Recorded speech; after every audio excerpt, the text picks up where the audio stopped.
Hey y'all, welcome to part two of our conversation with our amazing speaker on the Do the Change podcast. We're going to hop right back into the conversation.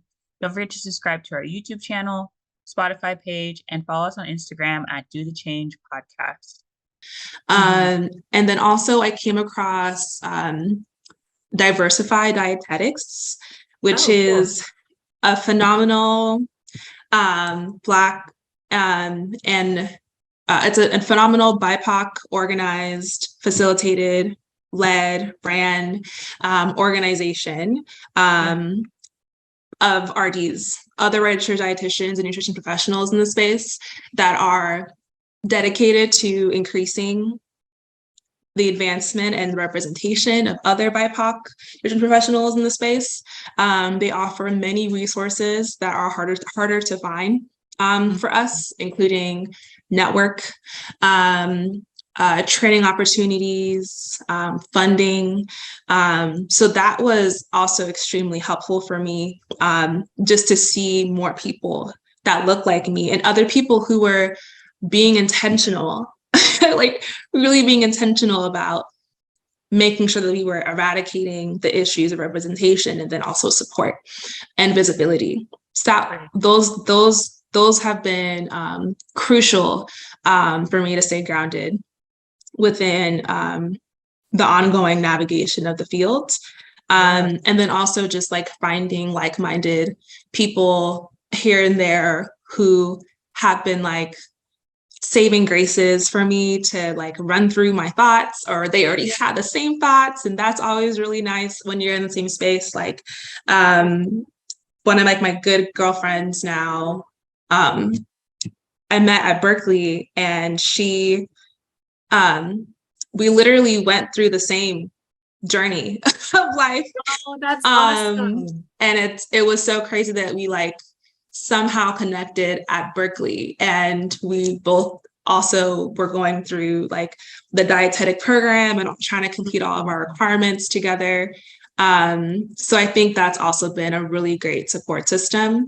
But a lot of that I have to like search for, because it doesn't come easy in the space.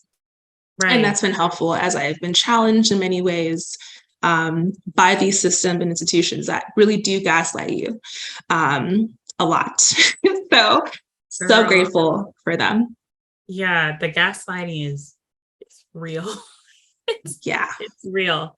But like you said, having those resources kind of helps you like clear the fog and all that of like, yeah, that's what you're telling me. Like, this is how it's supposed to be. But I have all these outside resources in addition to myself telling me like, this is not feeling right. And you guys could do better. Exactly. So we had shared earlier that you are starting your third year at UC Berkeley and wrapping up your MPH with the concentration in maternal child health nutrition, and you're also you have already also completed your didactic, is that how you say it? Didactic program in dietetics. So one, can you describe what that program is for folks? This may be their first time hearing like the didactic program. And so how is it connected to your MPH? And then also like, so I was trying to think through ways of describing this without sounding like so mad and then also making it more confusing, just because so many frustrations within this field, but one of them definitely is just like the career pathway itself. So the DPD, or the didactic program, like you mentioned, is one of the two routes to becoming a dietitian. So there's a didactic program where you complete an internship after you complete the course requirements. And then there's a coordinated program, which is you completing your internship while you're simultaneously also completing your course requirements. So what I ended up having to do, because it wasn't until after I graduated from my undergrad and years before I entered my grad program, that I was like, oh, I think actually being a registered dietitian would be a perfect fit for me. So because of that, I ended up doing the DPD dietetic program route. And so how that occurs is You have to complete a set of coursework from an ASCEND certified institution. So ASCEND is like the Council for Education, Nutrition, and Dietetics under the Academy of Nutrition and Dietetics. And so they make sure that all your, wherever your institution that you're completing your courses, at are like certified under them. And so you complete your courses, and those classes include like core STEM classes, the biochemistry, the orgo, physics, all those things. And then on top of that, the critical courses are for nutrition in particular, would be like human metabolism, food sciences, medical nutrition therapy, nutrition counseling, and then food systems management. Mm-hmm. Those classes are hard. So you complete all those classes, and then once you complete them, you get a verification form from your institution that says that you've completed the requirements, like the initial DPD requirements.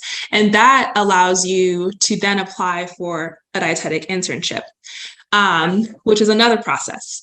So the application process for the internship is extremely competitive, and you essentially have to rank your like top 5 choices and hope that you're matched. So it kind of feels a little similar to like med school a little bit. And then once you get matched, fingers crossed, you can get matched, then you complete a 10 to 12 month internship where you're rotating through supervised practice, fulfilling the major competencies created by the Academy. So principles of dietetics, nutrition care for individuals and groups, management of food and nutrition programs, and food service systems.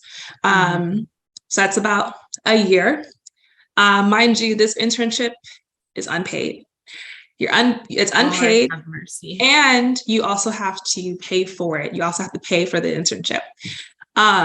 So you're probably like, all these red flags, like, Nikay, why are you in this? Why are you doing this? But just barriers that have to be overcome. Yes. And they're just even further to overcome for those who already don't have the resources, which are generally BIPOC, the most marginalized communities. So you complete your year's unpaid internship. And then once you finally complete the internship, then you can finally sit for the RD exam. And that is like the bar exam for dietetics. So after you take the exam, and if you pass, that is when you can get your credentials. That's when you can get your letters. But it's just about a 3 years worth process, which is really only afforded to those who have financial stability, generational wealth, family support, funding opportunities, can afford to not work for a year, can afford to pay for the internship while also not working for a year. So it's just a lot of gatekeeping that happens already in the space, just like the career pathway space. So that was the route that I took. And through Berkeley, it was an untraditional one because, again, I didn't decide to pursue dietetics fully until after I graduated from my undergrad.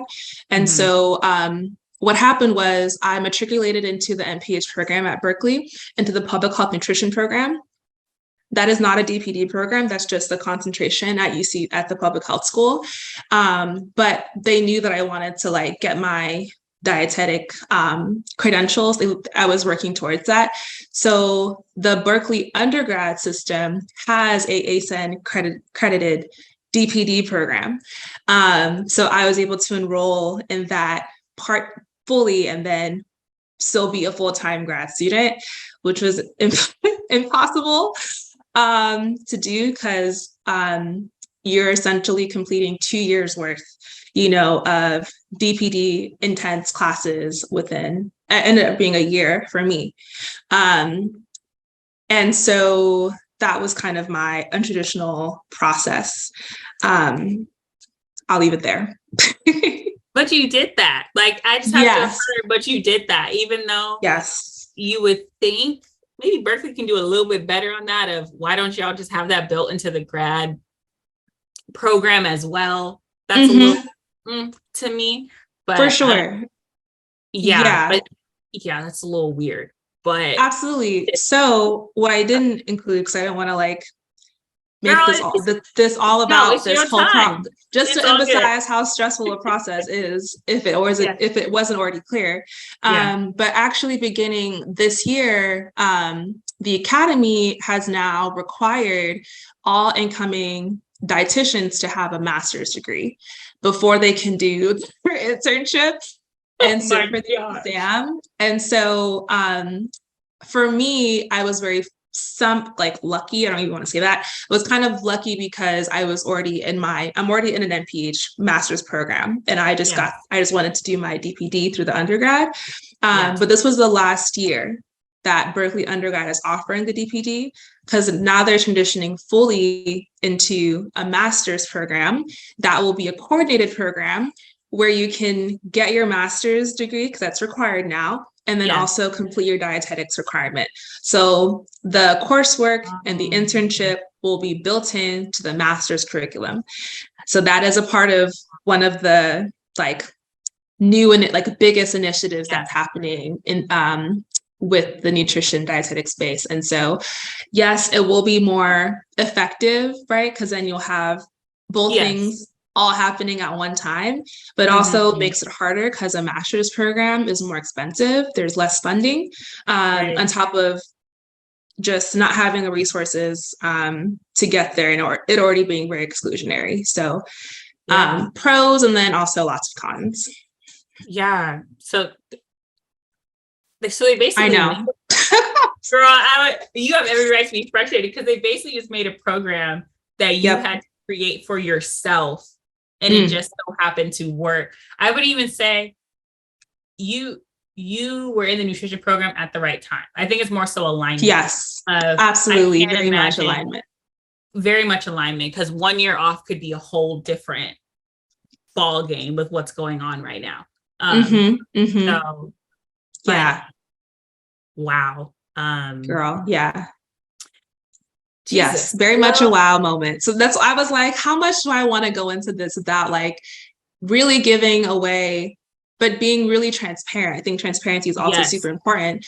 Being really transparency about just the barriers and the frustrations and limitations that come with the process for a career that is so important, but also just not as valued the way that it should be, I would say, in the health space. So a lot of frustrations that have been felt along the journey, a lot of discouragement, a lot of challenges that I've had to be grounded in, which is why I'm so grateful for the network that I founded in the nutrition space, and then also just beyond that too. So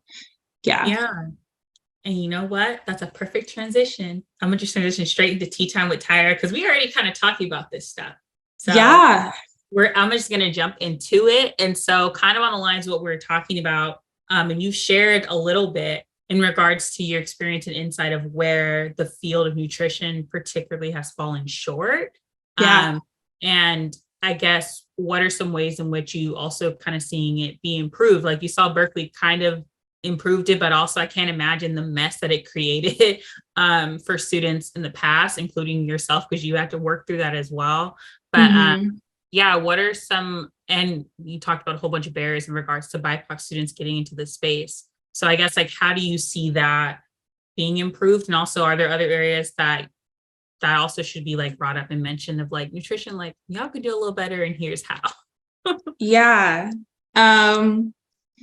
There's so much. I don't know, where do you start moment? But it's a lot of where do you start moments. I think that what I will say is there's been a lot of improvement since my earlier career experiences years ago today, that are happening today with this generation, with these cohorts that are speaking to the inequalities and the problems and the barriers and lack of representation in the nutrition space. A lot of us have held the academy accountable very blatantly, unapologetically. And of course, when systems, institutions are held accountable, you know, they get a little scared, get a little shaken up, and they try to put in some effort to do better. So I'll leave it there for things that I've seen that have been like effort has been kind of put into trying to improve in terms of like resources for dietetic students of color, really trying to make sure that professionals of color, BIPOC are really being supported in the space. But in terms of like conversation around intersectionality with identities, that's still not spoken about, you know, in terms of how that impacts, you know, health and also one's just like food landscape. I think one of the biggest areas for sure that nutrition is still falling short of is how we look at food and how we look at body and how we look at weight. Society, diet culture, the nutrition dietetics field still tells you that diet, exercise, and willpower, you know, are all the things that determine your weight, right? But it totally ignores things that we know as public health people are the core of understanding individuals, which are like the social determinants of health.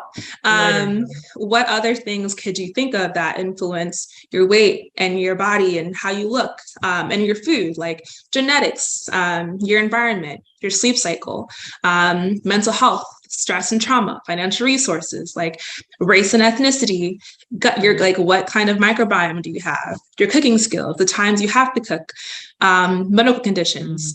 There's so much of a like confluence of factors that is totally negated when it comes to understanding you know, your food intake, your metabolic health, and just your weight.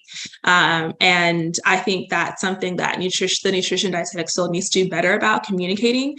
In my core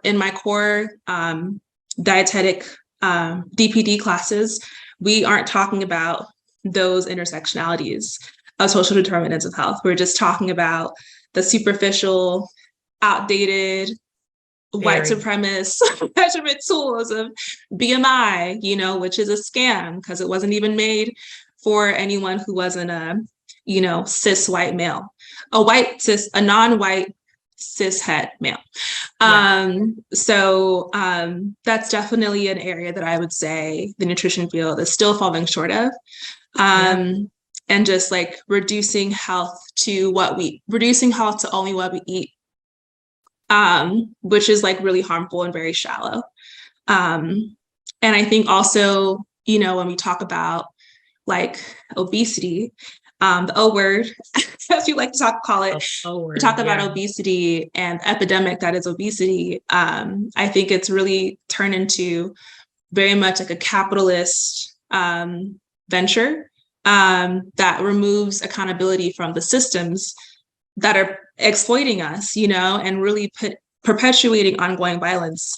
And also, I think just it's a way to scapegoat out of that accountability and put the pressure and the blame on the individual, which is very much systemic racism and the history of systemic racism, you know, and also just, you know, I mentioned gaslighting, like that's one of the many ways that we have been gaslit in, you know, in our society, in Western capitalist Eurocentric society, being told that, you know, we're still preaching the same rhetoric in the field that like our body needs to be fixed when it's the system itself that needs the fixing. And also, again, with not thinking about social determinants of health and just the privileges that come with that, you know, we all don't have the same roots. You know, so I'm going to stop there. I mean, you know what? My follow-up question was like, how do you see food as a space of healing? Because what you talked about earlier was just how like how the conversations, particularly in the field of nutrition and dietetics, is just not really viewing food as a space of healing, but more so like shaming the, oh, you should know better, or you should, rather than seeing like food is not a bad like thing.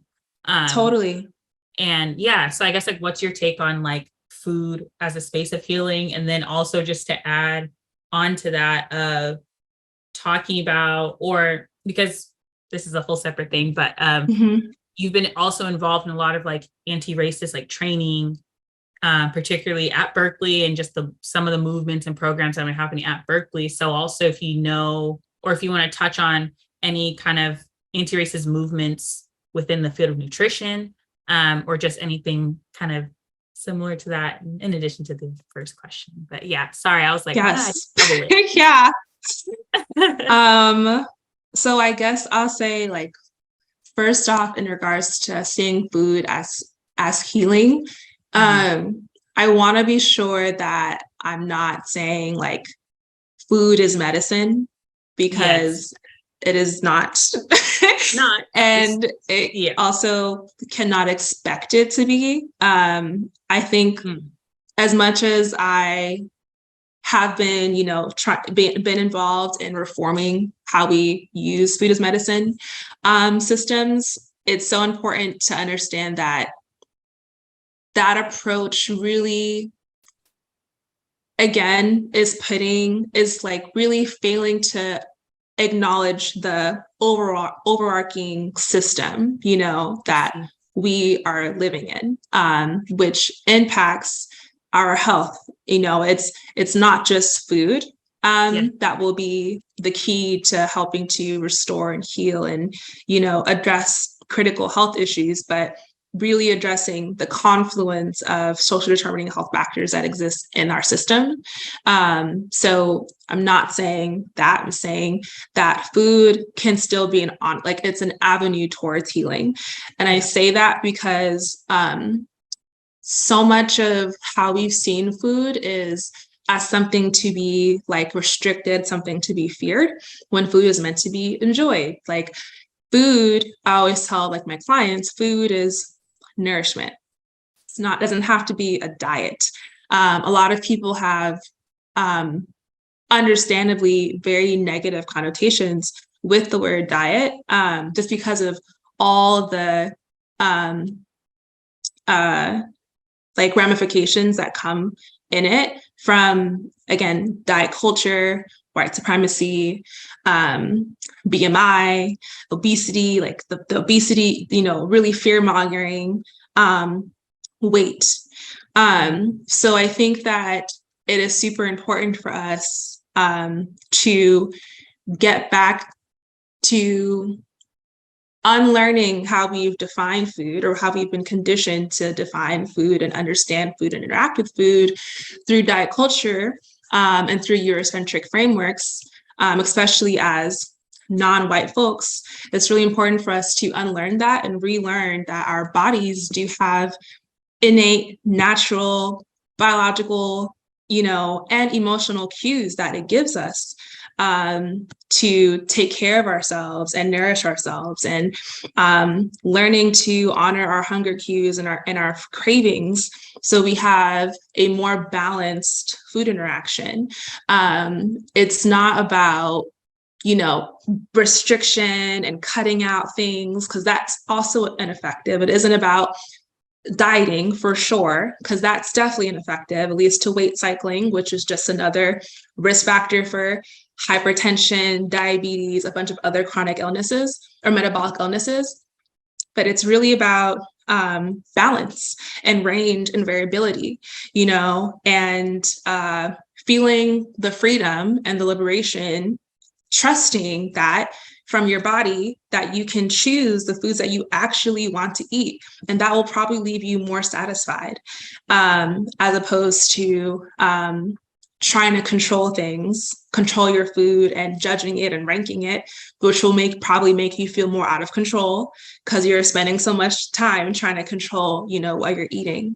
I think it's super important for us, especially as like ethnic communities that have stories with food, especially with how we've used it over the years, especially in like Black communities.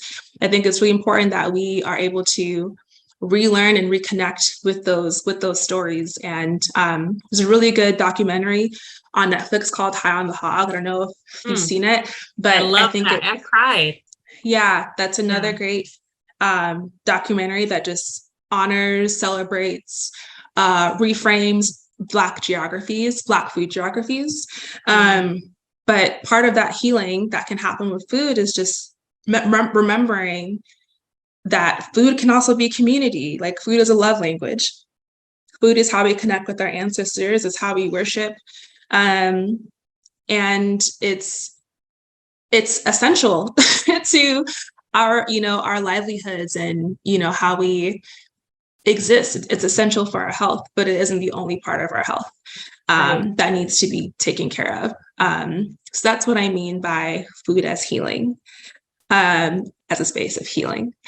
And then to speaking about anti-racist movements, I would say that the nutrition space is probably like the slowest field. It's definitely the slowest field when it comes to incorporating, first even acknowledging, the history of racism and its foundings, but trying to be proactive and not just performative with more like profound ways of fixing those things. So the anti-racist movement is something that's been, I think, pretty recent, likely also from the year 2020 as well.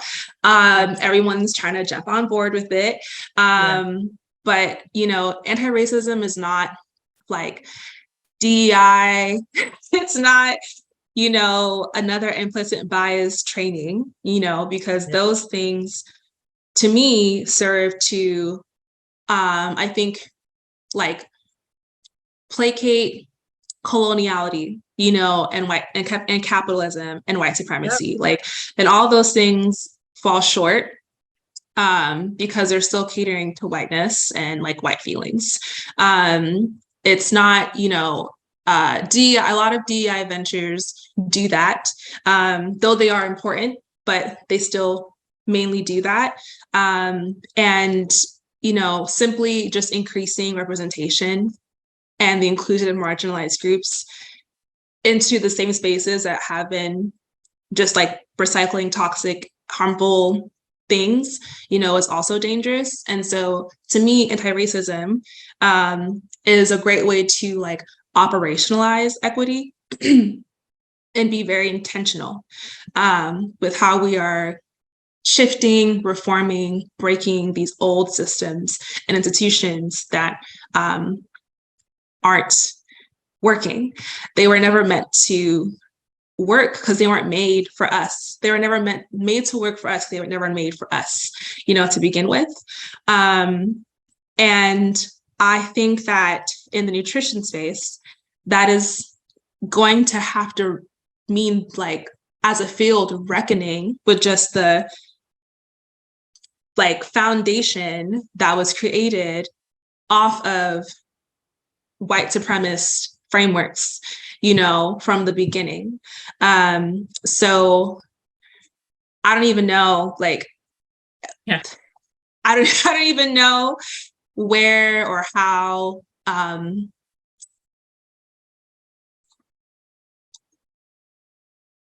I feel like that's something that definitely needs to happen, like, immediately. It's been needing to happen for years, but the nutrition space is still pretty slow.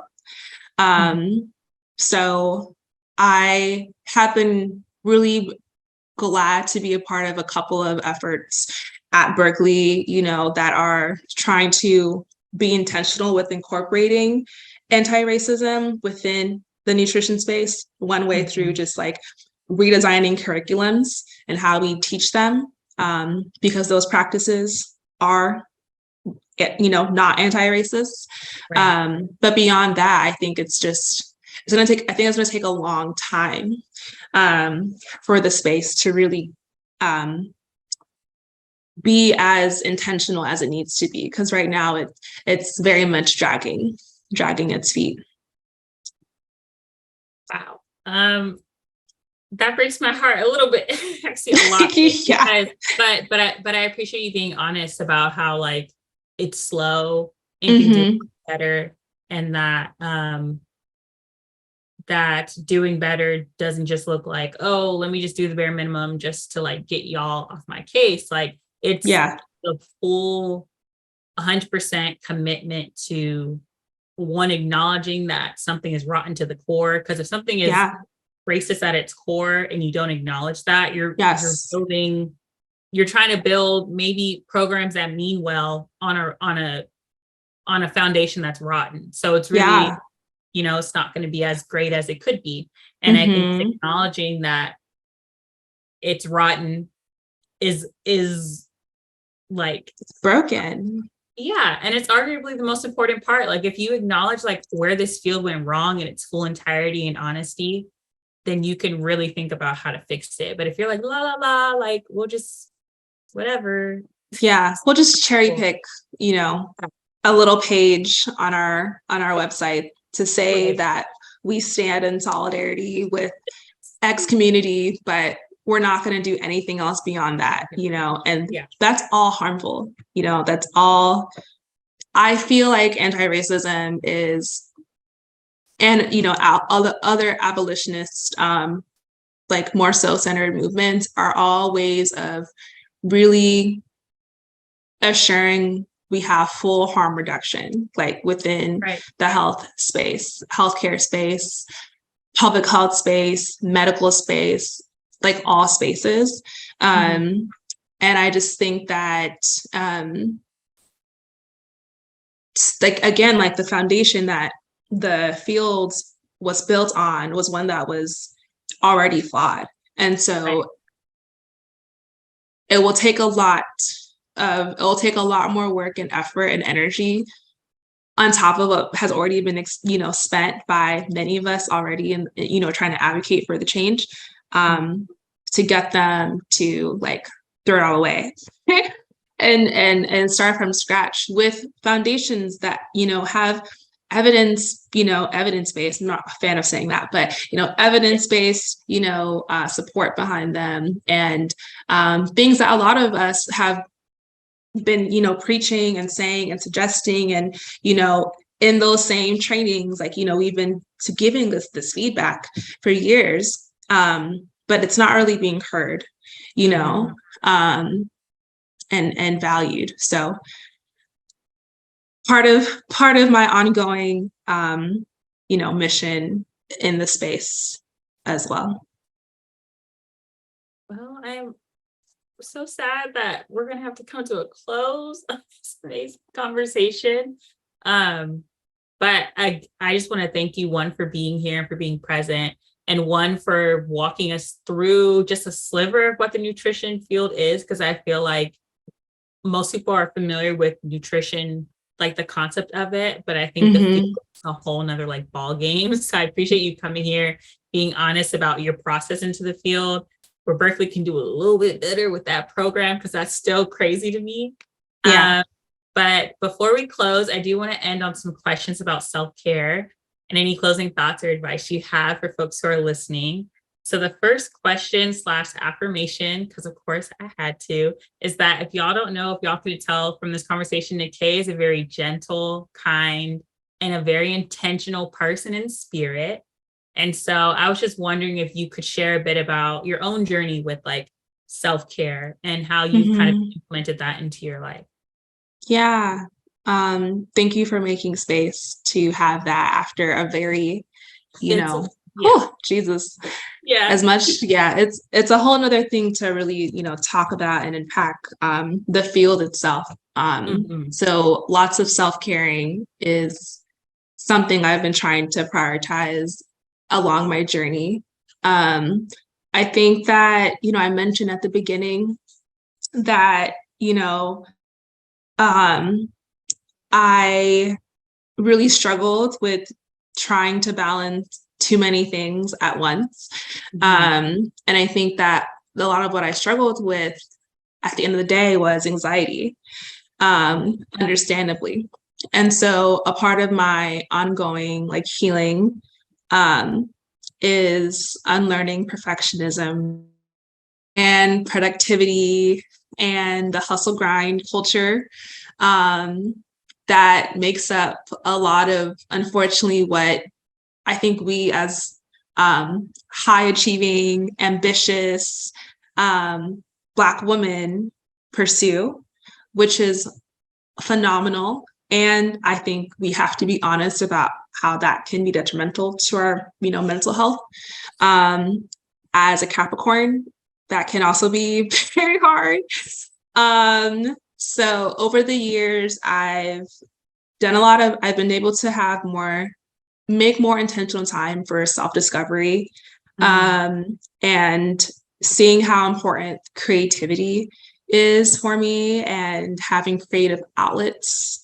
I love to be able to express myself, and whether that's through the spaces that I take up, feeling liberties to really curate and design spaces, the places that I live, designing looks, outfits. I love clothes and I love fashion. I love creating my own style.